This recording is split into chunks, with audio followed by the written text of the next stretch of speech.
তোমরা যারা ফেসবুকে পোস্টার প্রেজেন্টেশন করতে চাও আমাদের গ্রুপে জয়েন করতে পারো। ফেসবুকে ক্লাস 6 to 9 পোস্টার প্রেজেন্টেশন লিখে সার্চ করলেই আমাদের গ্রুপ পেয়ে যাবে।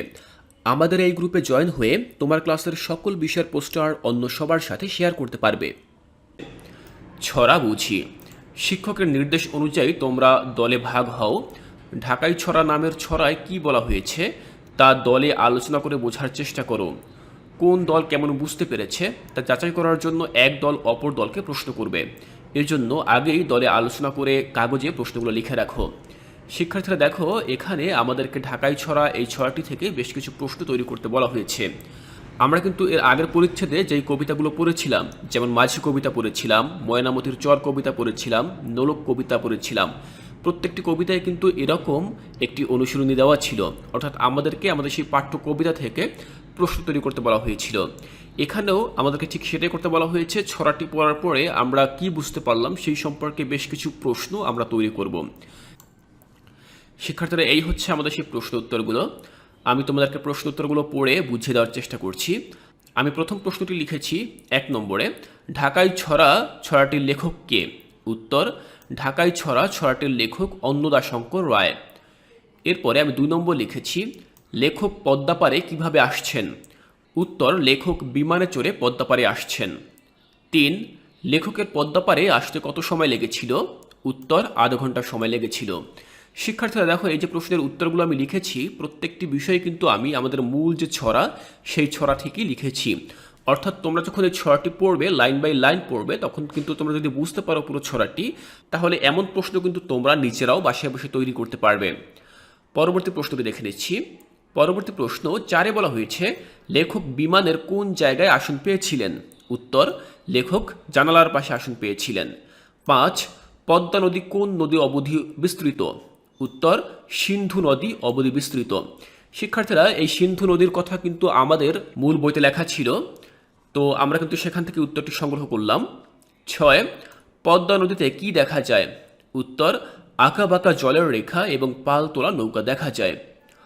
এরপরে 7-এ বলা হয়েছে, লেখকের মতে কোন ভাষা শ্রবণ জুড়ায়? উত্তর, বাংলা ভাষা। 8, লেখকের চোখ জুড়িয়ে গেছে কেন? উত্তর, বন্ধু বান্ধবের সাক্ষাতে লেখকের চোখ আনন্দে জুড়িয়ে গেছে।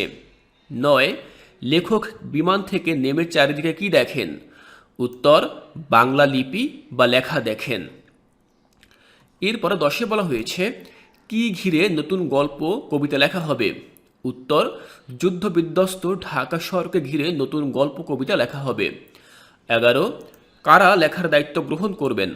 উত্তর, নতুন লেখক সম্প্রদায়। এরপরে 12-তে বলা হয়েছে, এই ছড়ায় খান সেনা বলতে কি বোঝানো হয়েছে? উত্তর, পাকিস্তানি সেনাবাহিনীকে বোঝানো হয়েছে।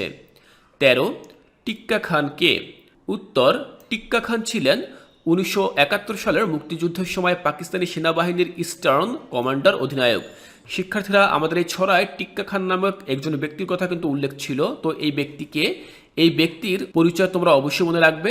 এই ব্যক্তি ছিলেন পাকিস্তানি সেনাবাহিনীর ইস্টার্ন কমান্ডার অধিনায়ক, অর্থাৎ 1971 সালে যখন মুক্তিযুদ্ধ চলছিল তখন সেই সময় পাকিস্তান সেনাবাহিনীর ইস্টার্ন কমান্ডার অধিনায়কের দায়িত্ব পালন করেছিলেন এই টিক্কা খান। এরপরে চলো আমরা 14 নম্বর দেখছি। 14-তে বলা হয়েছে, ঢাকাই ছড়া লেখার মূল বিষয়বস্তু কি? উত্তরে আমরা লিখব, 1971 সালের মুক্তিযুদ্ধে বাঙালিদের বিজয়ের পর কবির কলকাতা থেকে ঢাকায় ভ্রমণ ঢাকাই ছড়ার প্রধান বিষয়।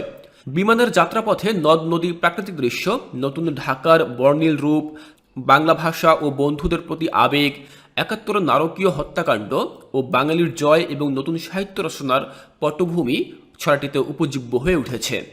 শিক্ষার্থীরা, আমরা কিন্তু এই 14টি প্রশ্ন এখান থেকে দেখে নিলাম।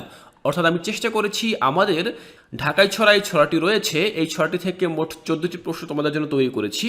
আশা করছি তোমরাও ঠিক এভাবে অনেকগুলো প্রশ্ন তৈরি করতে পারবে। কবিতাটি ভালোভাবে বাসায় বসে পড়বে এবং লাইন বাই লাইন বোঝার চেষ্টা করবে।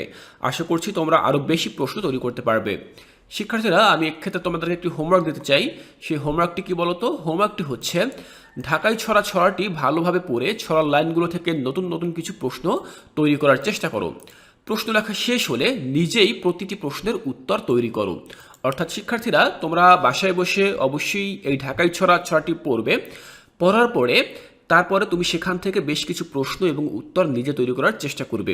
এটি তোমাদের জন্য আমার দেওয়া হোমওয়ার্ক রইল। তোমরা অবশ্যই বাসায় বসে এই হোমওয়ার্কটি কমপ্লিট করার চেষ্টা করবে। শিক্ষার্থীরা, আজকের ক্লাসে আমি চেষ্টা করছি তোমাদের সাথে ছড়া বুঝি এই অংশটুকু নিয়ে আলোচনা করতে। এর পরবর্তী ক্লাসে আমি বুঝে লিখি এই অংশটুকু নিয়ে আলোচনা করব, অর্থাৎ ঢাকাই ছড়ার মূল ভাব নিয়ে আমরা আলোচনা করব।